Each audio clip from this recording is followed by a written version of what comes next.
غروبم مرگ رو دوشم، طلوعم کن تو میتونی، تمومم سایه میپوشم، شروعم کن تو میتونی. شدم خورشید غرق خون میونه مغرب دریا، منو با چشمای بازت ببر تا مشرق رویا. دلم با هر تپش با هر شکستن تاره میفهمه که هر انداز خوبش همون انداز بیرحمه.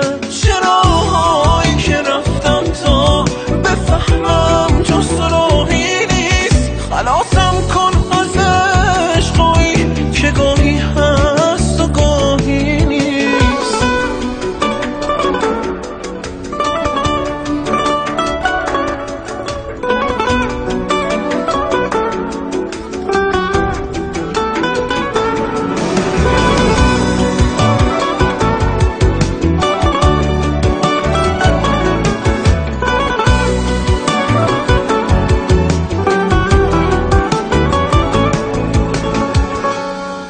تو خوب سوختنو میشناسی، سکوتو از اونم بهتر. من آتیشم یه کاری کن نمونم زیر خاکستر. میخوام مثل همون روزا که بارون بود و پریشم دوباره تو حریر تو مثل چشمات ابریشم.